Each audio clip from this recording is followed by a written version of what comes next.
It's Saturday night and you're watching Clash of the Titans. I'm Julia Hartley-Brewer, joined by Russell Quirk, stepping in for Jeremy Kyle, alongside Mike Graham and Kevin O'Sullivan. Welcome to the first show back after the Christmas break. The decorations may be packed away, but the political chaos is still clinging on, like threadbare tinsel wrapped around Keir Starmer. Elon Musk has called for the PM to face jail over his alleged role in the Rochdale grooming scandal. MPs have debated a petition demanding a new general election, and we've been promised yet again that NHS waiting times will be slashed. Safe to say, it's been a quiet start to the new year. Roll the titles.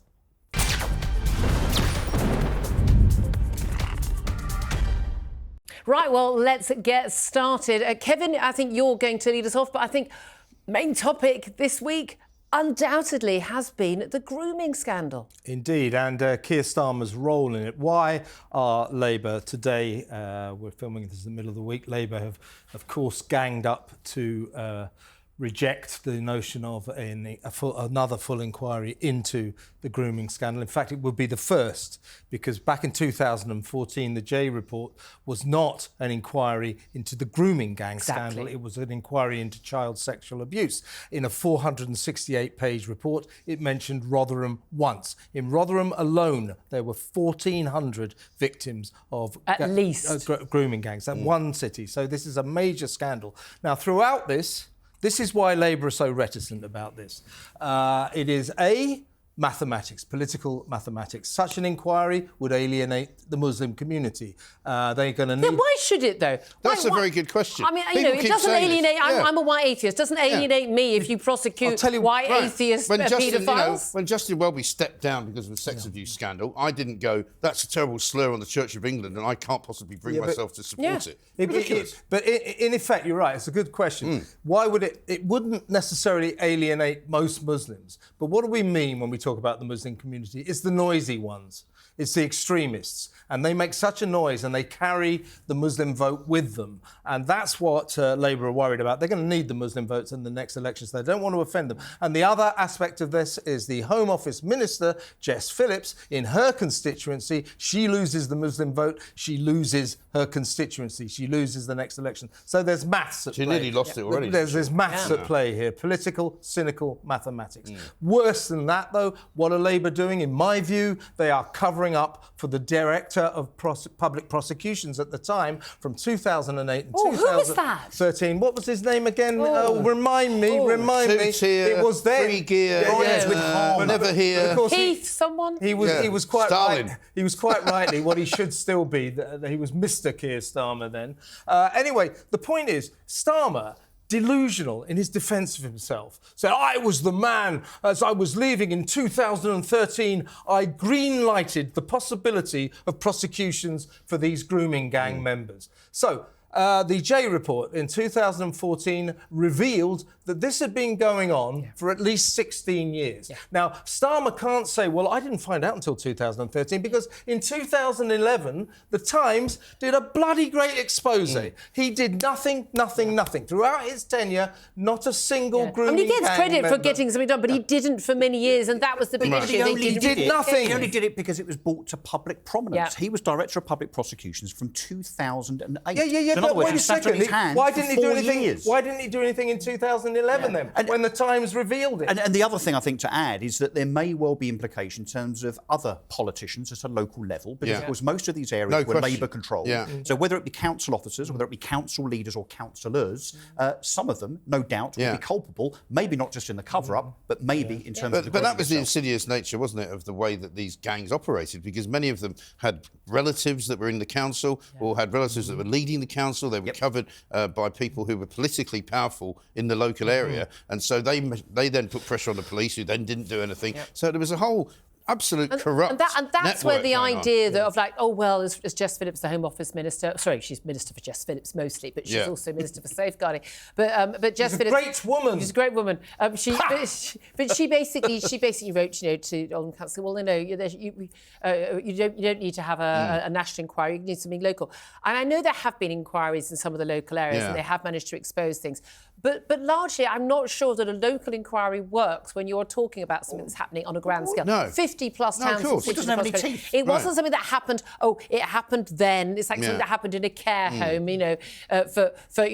for wayward girls in Ireland in the 1950s. No. It's happening today, right now. It's happening across the country, and the fact that it does involve failures, cover-ups, criminal behaviour by, not just these grooming and rape gangs, let's call them what they are, rape gangs, but also the local police, the local councillors, local NHS, teachers, social care workers, you name it, across the board. This treatment and the CPS, this treatment of white working class girls. Well, yes, she's pregnant. Lifestyle choice. She's pregnant. She's coming with a 50-year-old boyfriend, but she's a prostitute. To me, That's the old what they she thought. was asking for it, even though she was 13 or 14 years old.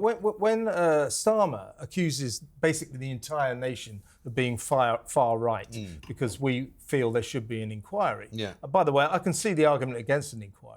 Yes. I think there should be action. I think all these girls should be what they need interviewed. is We should find the coppers who turned their backs. I think what they need is a task force. Well, They need a criminal They need something. criminal. They almost need something like whatever the equivalent of Elliot Ness is. Who came in every to go every after victim, Al every Capone, whistleblower, everyone. Name names. But Name names. Starmer, when he says, "Oh, you're all far right," he is demonstrating exactly the syndrome that allowed these grooming gang members to get away with it. He still thinks it's a bit racist to go after Muslim gang members, to go after Muslim rapists. He still thinks it's right wing. He's still suffering from the initial problem. God is at its best, because again, people say, "Oh, everyone, they're in Jones's the world. Everyone's focusing on." Again, they used to refer to them as Asian men. Well, that's a bit of a slur on the. They were quite specifically men of British Pakistani heritage, and it was from a very small part of Pakistan. Pakistan. Very small part of Pakistan. Really? But also two crucial things here. One thing is, the motivation of these men was related to race. It was their culture, their political views, not just because they were Muslim, but particularly culture they came from,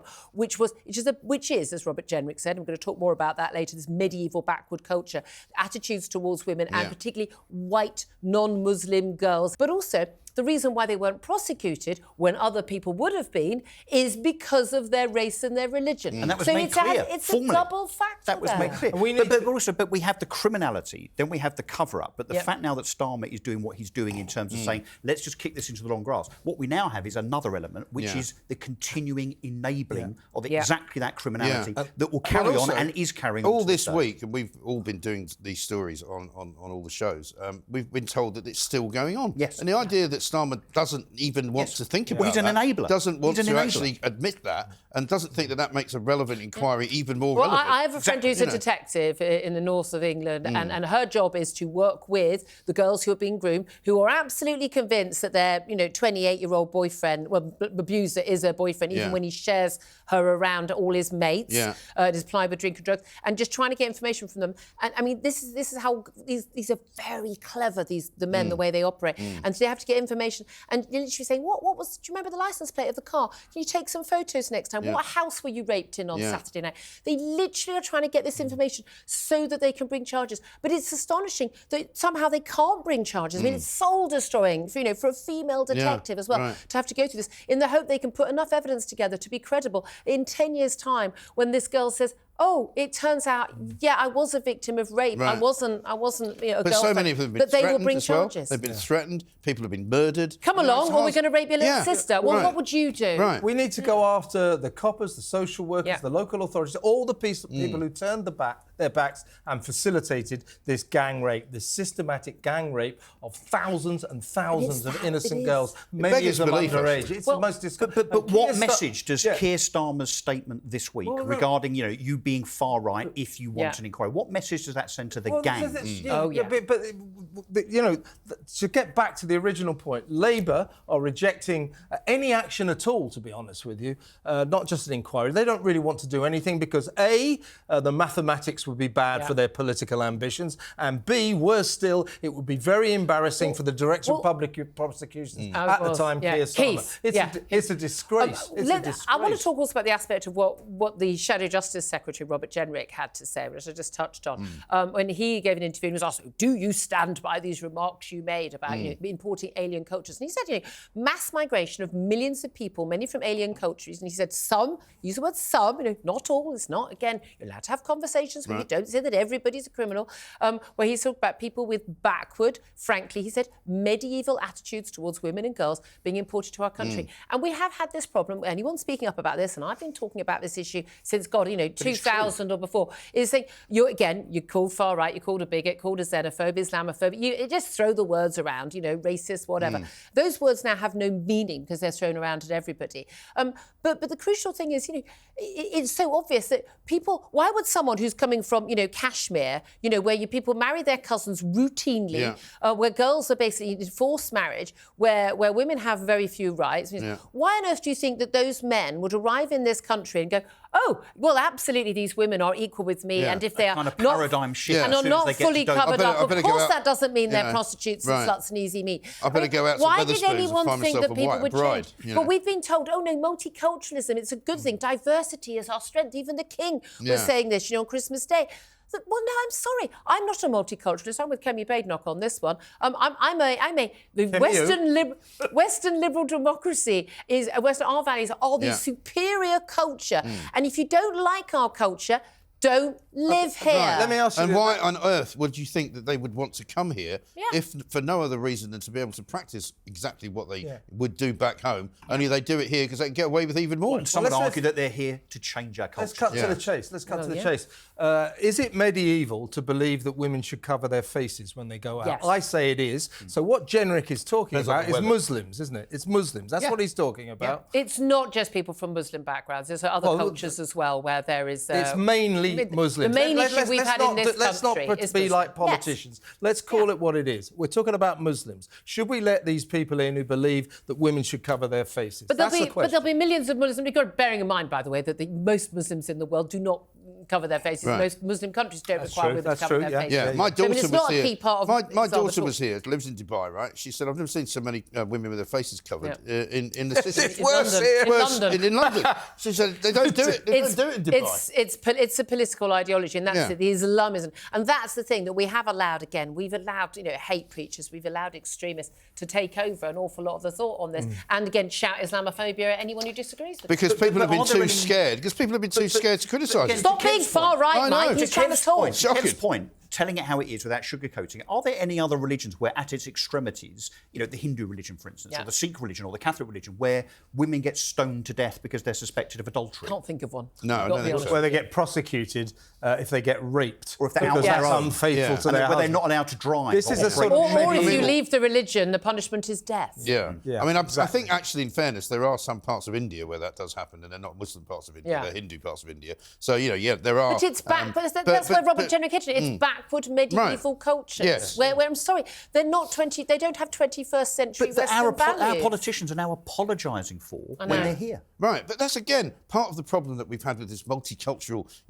ethnic, diverse situation that we've created, where we're spending fortunes in the NHS to have bloody translators all over the place. Because if you don't speak English, don't worry, we'll find somebody who can tell you what's going on in the court system. We have people prosecuting Afghans for sexual offences coming out of their ears, but they'd have to get a translator to come and stand next to them. I don't understand why the establishment that we have in this country has kowtowed rolled over to almost every nationality apart from British people. We spent 27 million quid to help everyone. We spent 27 million pounds last year on interpreters for migrants claiming benefits. So they come here illegally, and we spend all this money for interpreters. Kevin, that can't be true, because every single person who migrates to this country is an economic boon to us. Of course. Because they're all rocket scientists and engineers and astrophysicists and top brain surgeons. I mean, did you not get that memo? But this is the thing. And they're all men as well, aren't they? Is it not? And all age 21. How weird. Isn't it extraordinary, though, that it's taken so long for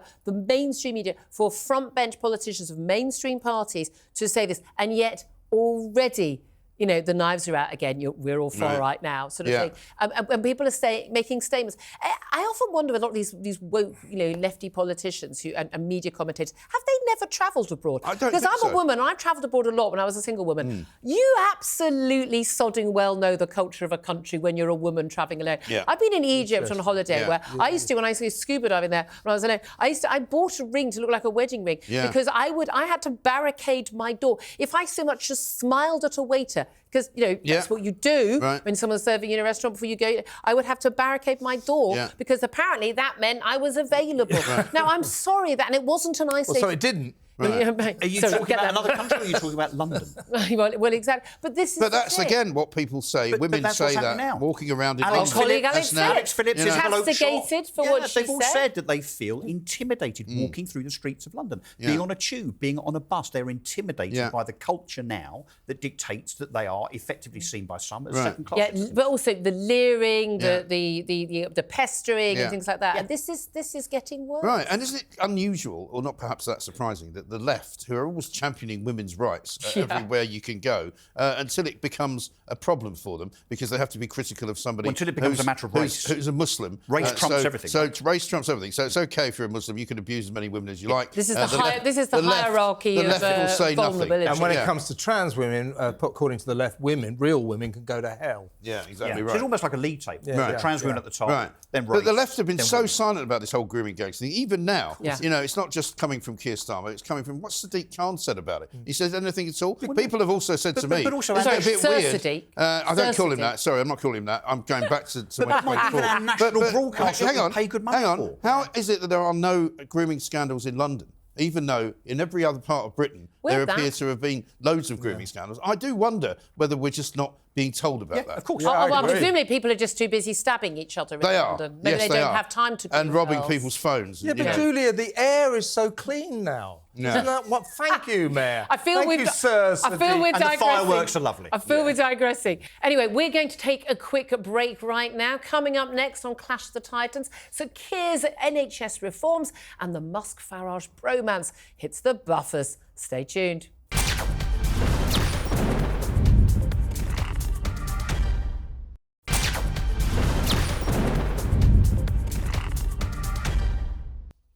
Welcome back to Clash of the Titans.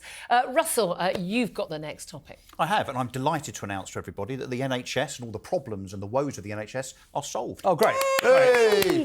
Sorry, can we just go, yay! Yay!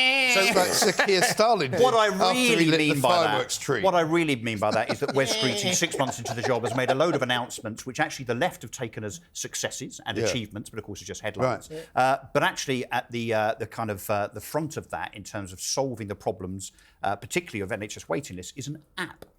It's all a bit Matt Hancock-ish. So now what we're going to have, so if you can think about, January, February, freezing winters, pensions without winter fuel allowance, trying to, A, afford an iPhone, and secondly, actually your hands are so cold fingers. You can't operate They're cold fingers actually trying to get onto the NHS app to book an appointment. I mean, it's lunacy. I mean, every 90-year-old I know. Yeah, for the birds. Of course. So apparently this NHS They're never off app, Candy Crush either. I mean, for heaven's sake. Well, they have to keep their fingers warm.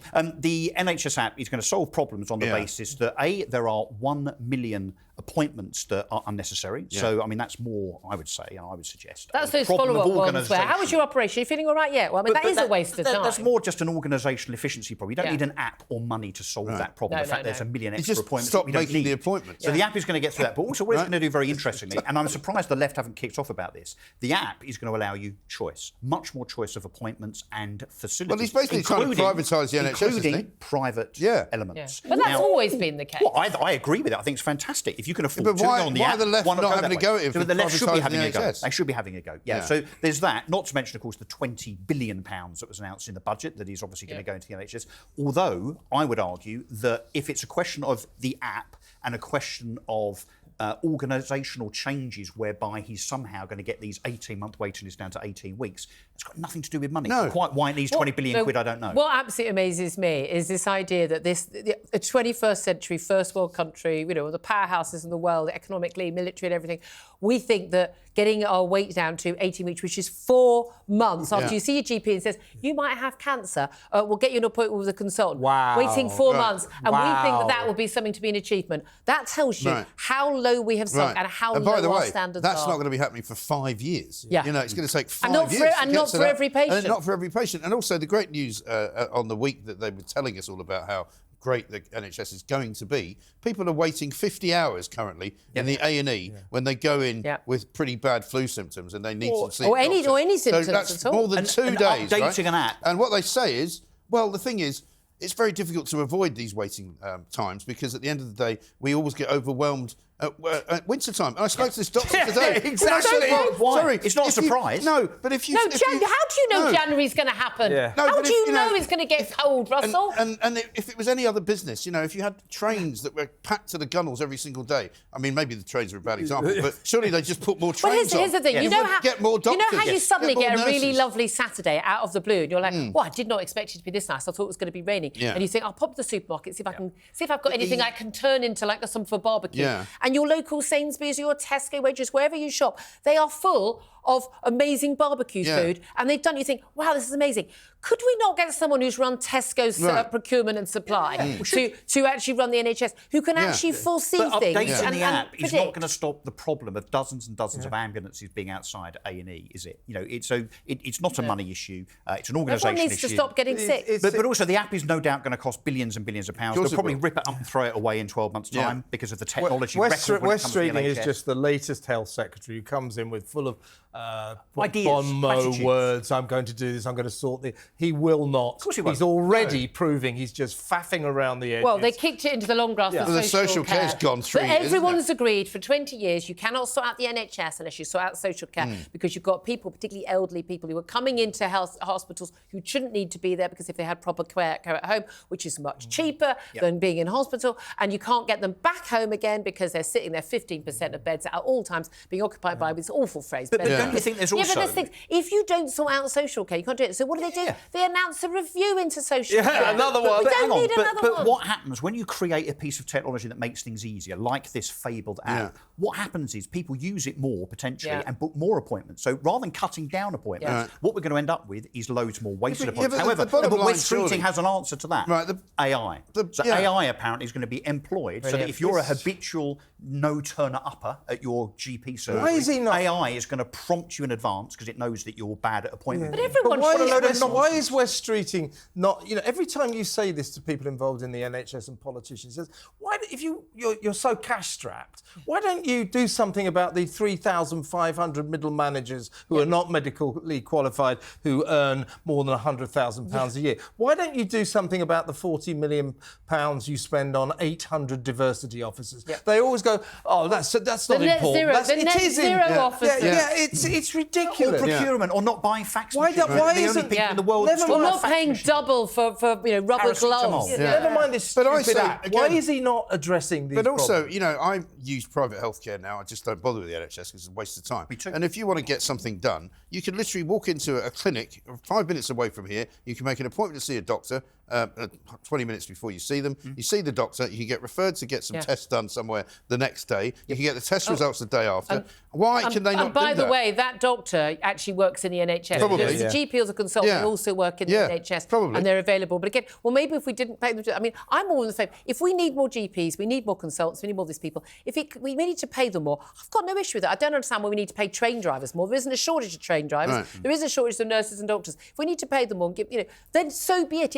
It is money well spent course. to get But Mike, people But as there. Kevin says, they waste it on so many other things. But on the private medical element, what we should be doing is encouraging people to have private healthcare and then make it tax deductible. Yeah. I mean, the left will be horrified at that just prospect. go for the social insurance basis that virtually every other country in Europe and around the world that has much better system than us and doesn't have long waiting lists. I mean, obviously, people in Romania don't wait 18 weeks or 18 months to see a Well, you don't They hear if you're on don't. asylum No, they seeker, come you here. get seen in No, they 15 come here. They honestly No, they did. I've come got a here and get Romanian seen. friend who pays tax here, who went back to Romania to have 2 different operations because she said, "Well, I wouldn't have it here. There's too long a wait." Yeah. That's insane. That's absolutely crazy. But look, there's the thing. NHS has been in the news, these 50-hour waits. Wes Streeting saying he was ashamed of it, this. yeah. Well, as he should be. We should all be as a nation. course. Stop putting this organisation on a pedestal and worshipping it and start recognising how bloody rubbish it is. Start being able to criticise Big it. announcement on Monday. It's another big reset from Keir Starmer talking about these And they're all NHS clapping him, aren't reforms. they? Oh, it's marvellous, Totally isn't it? and utterly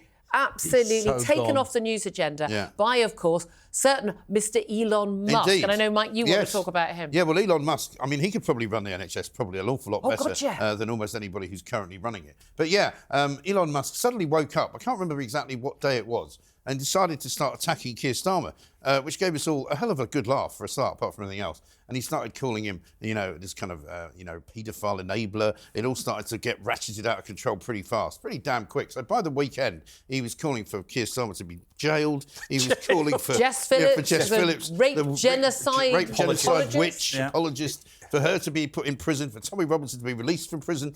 And it all started to ratchet out of control rather badly. So Nigel Farage was out and about at the weekend. He was being interviewed by Laura Kuenssberg. And you could already see that he was starting to feel a bit uncomfortable about his relationship with Elon Musk, because up to that point, Elon Musk was going to give them 100 million quid. It was going to change British politics forever. He was going to be, there's a great picture of him with Elon Musk in America at Mar-a-Lago. There it is there, with Nick Candy. He's on the other side Nick of it. Gone? Yeah, Nick's disappeared. Also a very wealthy man. Fundraising not going well. So he was already starting to get asked questions like, do you approve of his language? As usual, the BBC much more concerned about language and what people are being said about, rather than actual rape gangs, And you could see that Nigel Farage was struggling a little bit to kind of justify what Elon Musk was saying. So sure enough, on Monday, when Elon Musk sort of threw all of his toys out of the pram and immediately called for Nigel Farage to be replaced. Well, that was all over Tommy Robinson, It was basically about whether Tommy Robinson has a role in the report. I think somebody has, it wasn't just about Tommy Robinson. Elon Musk was calling for Tommy Robinson to be released. Nigel Farage was saying, look, he's not part of our band, he's not part of our gang, we don't want him. I think it was also a bit about Nigel Farage saying to Laura Kuenssberg, I'm going to go to America on January the 20th. I'm going to go to the inauguration. I'm going to talk to Elon Musk, and I'm basically going to tell him a few home truths. I think he reacted to that. You think as so? well. I thought Nigel Farage handled it very well in that interview. He was basically saying, look, we're grown-ups. We don't have to agree on everything. Absolutely. I agree with him on most things, but on this I think he's wrong. Yeah, but I think also even Nigel wasn't expecting Musk to call for him to be removed. I don't think anyone was. But again, he dealt with that very well. He put out a tweet and he just said, actually, I don't agree with him on this. And Tommy Robinson is not going to be part of our gang. And he kept repeating it. And so the feud continues. Yeah, but I mean, this is the issue with very rich men or women or organisations being able to donate to political parties. I've always been opposed to this. And I say, my thing is like, well, if we're going to have, unless we have massive state funding that could go to somebody, even a start-up party, which is not what people want, it's not going to happen, then how else do we fund this? But the trouble is, if you have that much money, you can have that much power. I think Nigel Farage, and certainly from the callers I've had to my show this week, and I think you guys as well. Yeah, they have. The callers and the Reform supporters have actually backed him and saying, he stood up, he said, look, I've got my principles. No one from ex-BNP or EDL and people like that, none of those people can ever have a place in reform. Yeah. I think he's done the right thing. I think he's shown himself as a massive man in principle. Yes. I mean, bearing in mind the Tory party happily took money from Frank Hester after the most disgusting, outrageous racist comments about Diana. Do you think a big part of this is Nigel Farage trying to look like he's professionalising? I don't think he's trying to look like... We all know Nigel Farage. This is the key thing. He's not a racist. He's not someone who would back someone like Tommy Robinson. He's not someone who would back that sort of extremist sort of viewpoint and things. And I think he's standing by his principles. But he's also, Russell, here's the thing. He's actually done Nigel Farage a favour, because it was going to become very difficult for Nigel Farage to stand by all of the things that Elon Musk was saying, right? So now he's able to say, actually, he's got a bit of distance, but also the day after, he could do with 100 million. But he could. But he's got Nick Candy as well, who could raise 100 million tomorrow. The point is that he could. The point about Musk now is that he also, 24 hours later, endorsed Nigel Farage again in another tweet. And there's also a big question mark. I mean, Donald Trump did a big press conference. Great fun. That was at Mar-a-Lago. I mean, terrifying, but great fun. A lot more interesting than the Keir Starmer press conference. Gulf of America. At least you could actually stay awake during a Trump press conference. You can't with Keir Starmer. No, but the thing is, he basically, backed Elon Musk. Although a lot of people are saying they reckon that these two. I don't think it'll last you. I don't even think Elon Musk is going to make it in the 20th. If we believe that billionaires shouldn't be donating to political parties, we should be saying the same with the unions to the Labour Party. Yeah, I don't think any organisation or individual should be able to make big donations. But in America, it's always going to be a thing. But I think that I found Musk really entertaining, and we shouldn't really condone what he said about Jess Phillips. No, it was outrageous. But when Jess Phillips started comparing, I'm the victim here, it's endangered me. It's like, no, you're not the victim we're thinking about, actually, Jess. We're thinking about those poor girls, the thousands of girls. Those are the victims we're thinking about. But I mean, Musk is incredibly entertaining. He's not a politician, and that will lead to a fallout between him and Trump fairly Well, let's soon, not forget as well, as I it was pointed out to me, and the lefties have all forgotten this, that back in 2016, he was donating to Hillary Clinton. Yeah, that's right. Back in 2022, he was giving money to Joe Biden. How they all To be fair, Donald Trump was a Democrat. Well, he was. He also said to Donald Trump before he became the front runner, he's too old to run for president the second time around. So, he's not exactly got a record. But Musk isn't the only one that's done a U-turn. Look at Mark Zuckerberg. Yeah. I mean, literally capitulating to Trump. Well, he's now on his knees, isn't he? Basically licking his feet. Do you think that Zuckerberg's Damascene conversion to free speech has something to do with political expediency? Maybe. No, what a shocking I don't know. Yes. Maybe. Could be good for business, couldn't it, being mates with Trump? Again, I don't want any of these policies to change because of a different president. By the way, talking of Zuckerberg, how hilarious, Nick Clegg. So Nick Clegg was the promoter of the censorship that Facebook was operating. Nick Clegg's gone. He's gone. Yeah, he's gone with 20 million in his bank account. He was earning it. And I bet he won't come back here either. Musk, by the way, he should be congratulated for what he said about Ed Davey as well, because that was quite funny. I think Nick Clegg and Justin Trudeau should set up a call centre. Along with Jacinda Ardern. Justin speaking, Nick speaking. On that note, I will not be calling that call centre. I'm going to keep him in check. That is all from us on Clash of the Titans tonight. A very big thank you to Russell Quirk, to Mike Graham and to Kevin O'Sullivan. We're going to be back next week. Remember, you can catch more from us on Talk all week. Tune in on your radio, online or on your smart speaker. And don't forget to subscribe to Talk on YouTube. Goodbye.